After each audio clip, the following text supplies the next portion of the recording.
It's really my pleasure to meet you today, David. I wanted to do this interview for a very long time, So I'm really proud that this happens today.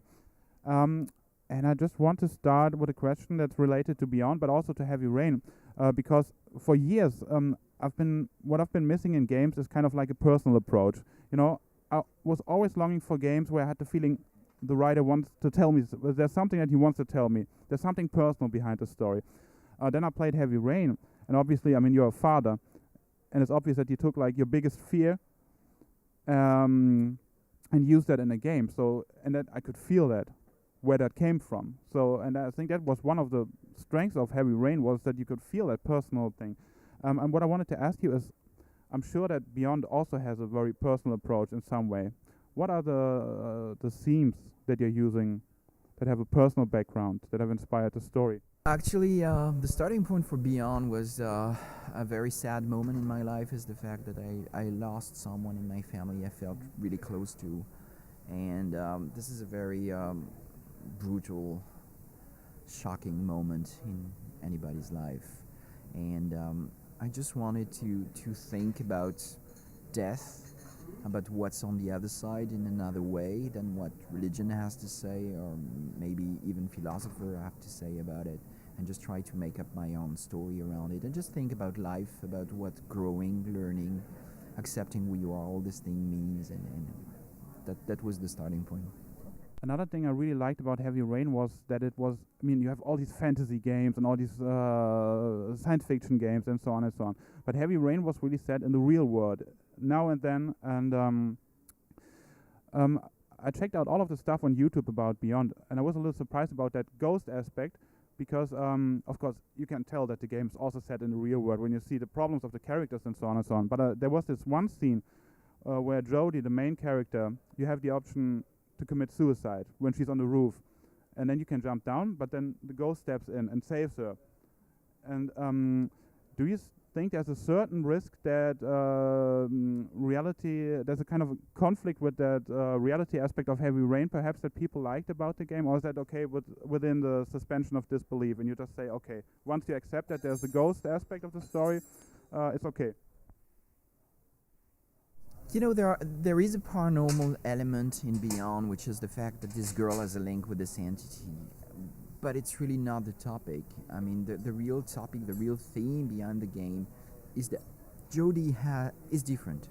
She will never have a normal life like anyone else just because this thing is always there and she has to deal with it. And when I wrote it, I thought, this is more about being different and accepting who you are. And yes, Jodie's difference is having this link with this entity, but we all have something that we wish in ourselves would be different, or that we wish we could change.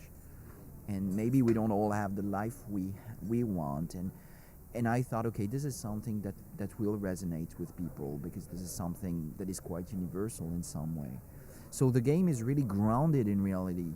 And maybe even more than Heavy Rain was at the time in many ways, also because we live the life of this character through 15 years. So we see her when she's a little girl, we see her when she's a teenager, we see her when she's an adult, and we see how she changes through the years, and how she's confronted with different situations where she needs to accept who she is.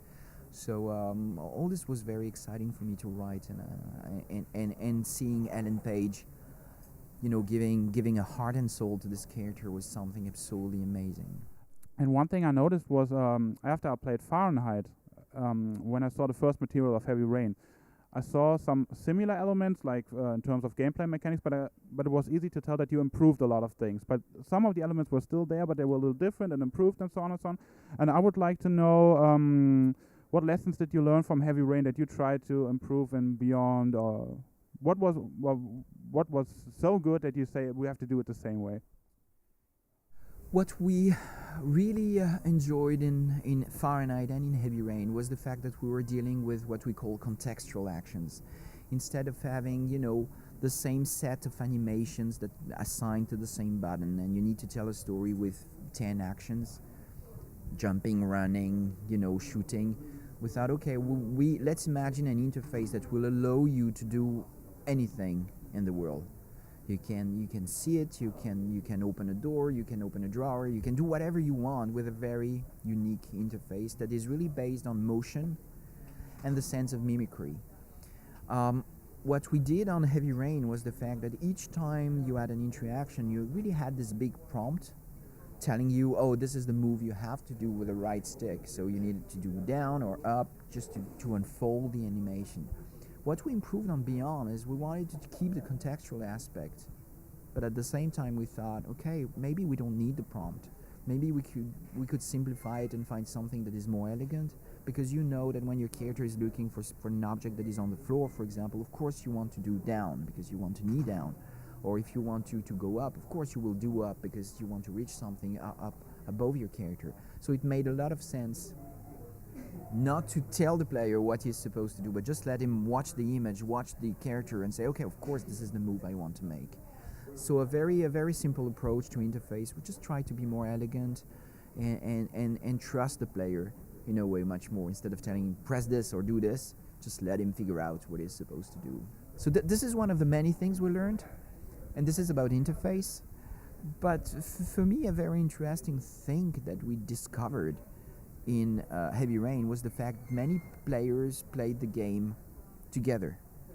There was one person holding the controller and a second person on the couch, whether it's a friend or it's a girlfriend or it's sometimes the father and the mother, or sometimes many people play with their grandmothers for whatever reason, and they shared the experience. And one was holding the controller, the other person was playing the puppet master. Do this, do that, don't do this, I know what's happening.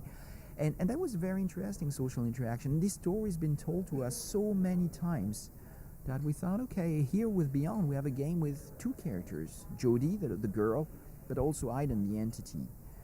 And we have implemented in the game something we call dual mode, which allows two players to play together, one controlling Jodie, the other one controlling Aiden. And you can switch from one player to the other just pressing the triangle button at any point in the game. So players can really play together, not just one playing and the other one watching. No, both can actually interact with the game and be actors in the game.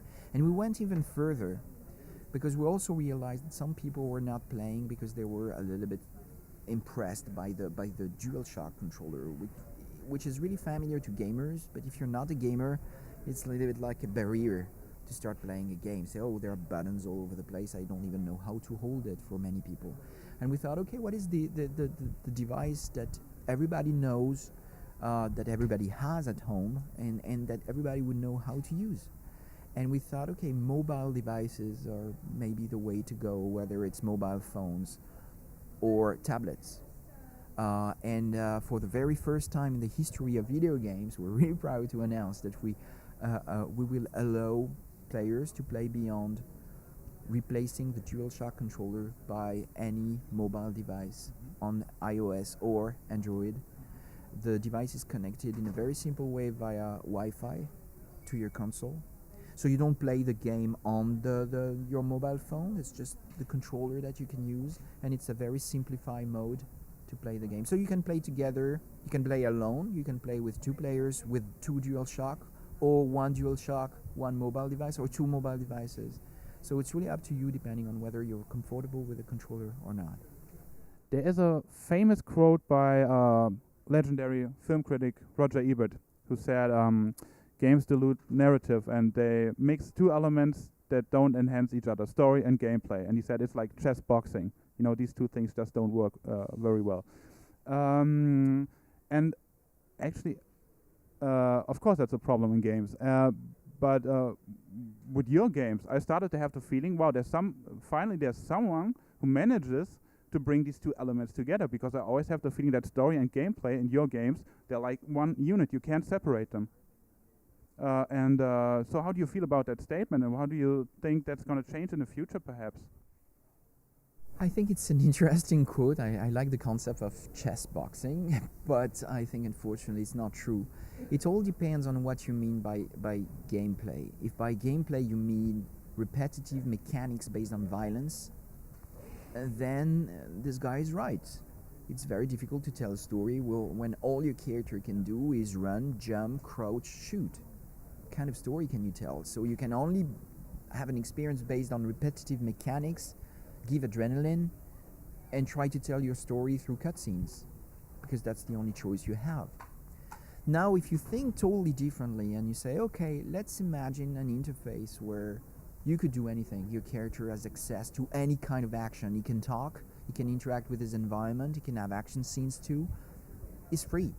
Suddenly you can tell any kind of story because you don't have the limitation of repetitive mechanics. You can just play with anything. And this is what we try to achieve starting with Fahrenheit, what we did again on Heavy Rain, and what we continue to explore on Beyond. And in this case, I'm absolutely convinced that you can do chess boxing, actually.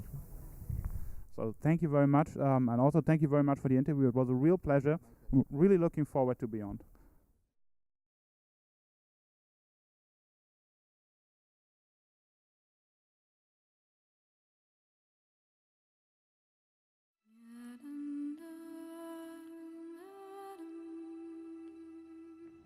What's going on, Nathan? This is Ryan Clayton from the CIA. The agency wants you to join their military school program at Camp Perry. You have to go with them, Jody. Today.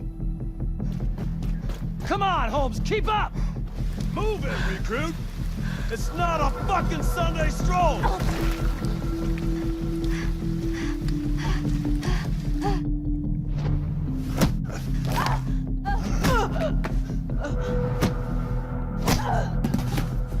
Take a knee, compose yourself, and go again. Use your momentum to swing across! That's it, Holmes! Take cover. Aim. Shoot.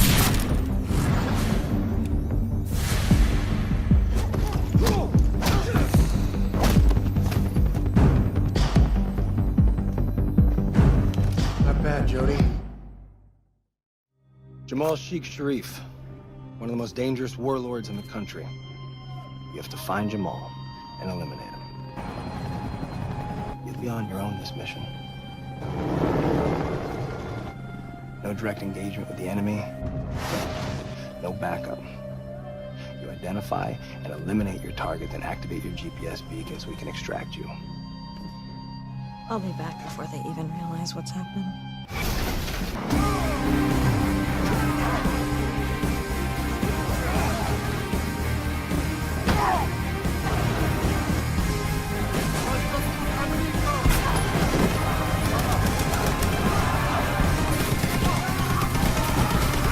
Watch yourself out there, Jody. I don't want anything to happen to you.